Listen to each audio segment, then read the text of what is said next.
Greetings. Unless you've been living under a particularly dense rock for the last 5 to 10 years, you've no doubt gained some awareness of the conflicts raging about in the political, sociological, socio-economic, and socio-cultural spheres as of late.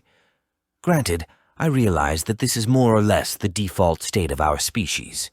But my goal with this video is not to poke at our psychoevolutionary fault lines. I already have another video that goes more in that direction if you're interested.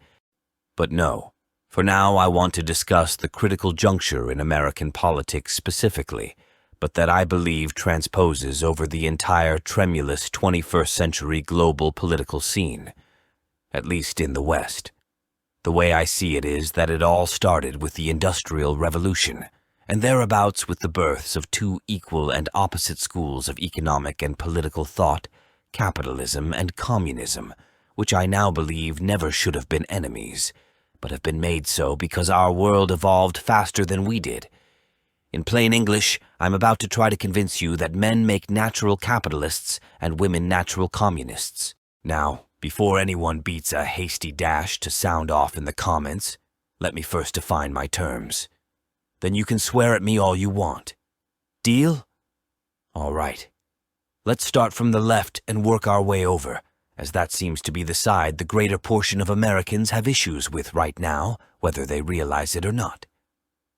Communism as an ideology can be thought of simply for my purposes in terms of its driving maxim as set forth thusly by Karl Marx himself. From each according to his ability, to each according to his need. Capitalism, by contrast, can be thought of in terms of the maxim which I personally have contrived as such. From each according to his ability, to each according to his contribution.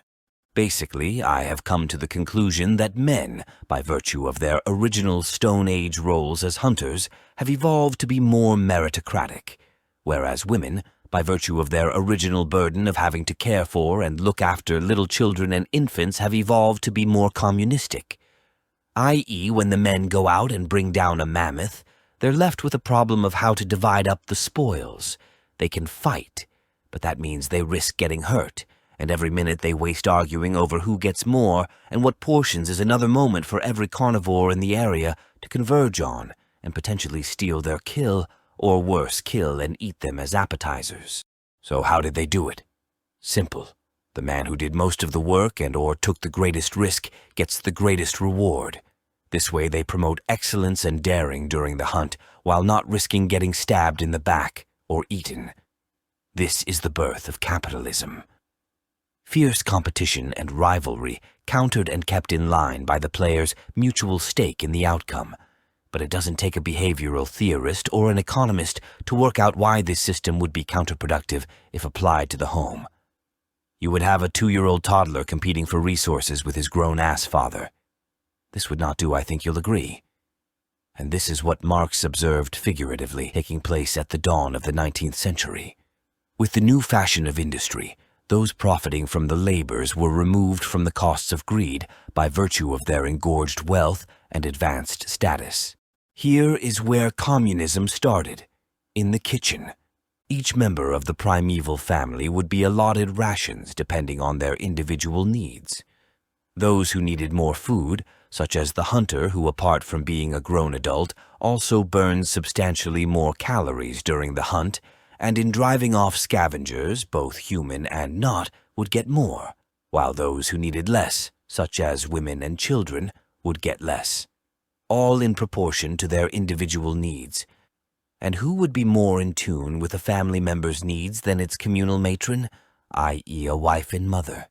This system of regulatory mutualism, wherein each member of the communal unit has a vested stake in the well-being of the others, in turn curbs the otherwise incorrigible greed that leads to the rampant abuses of power that spawn incurable bouts of political corruption that lead to mass starvation and genocide, as seen numerous times in the 20th and 21st centuries.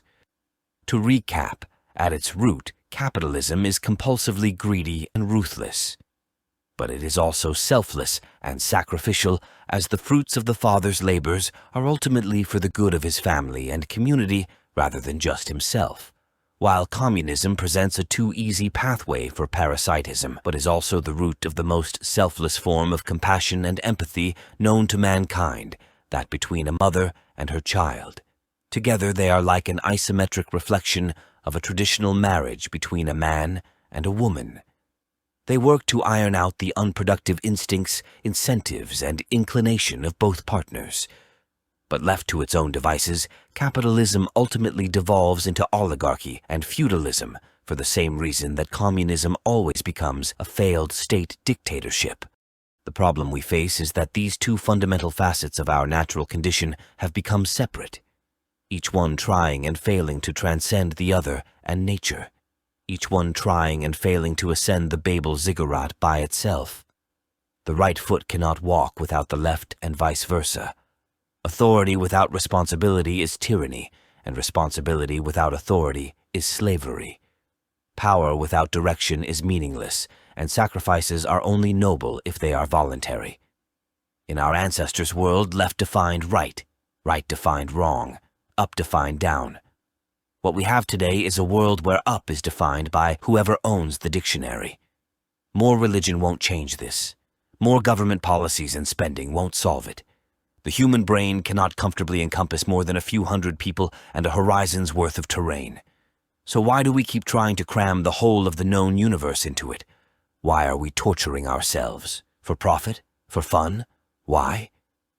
It is because we have given our world over to a handful of sinister monkeys who don't think or dream or care about anything other than their next fix of material profit, whether that be in the form of money, sex, or social validation. We've dug up our roots and set our world adrift so that they can pretend to be better than the primitive beasts we all hail from. What we need as a society, before we can take our first real adult steps into that brave new beyond we keep telling ourselves about, is to take a long, humble step down off our rickety pedestal and go back to our roots, not to wallow, not to languor in ignorant awe of impartial natural tides and non-existent figments of our own tortured imaginations, but to simply live and learn and understand. To become the tree, we must first become the seed, then the sprout, then the sapling. We must do better.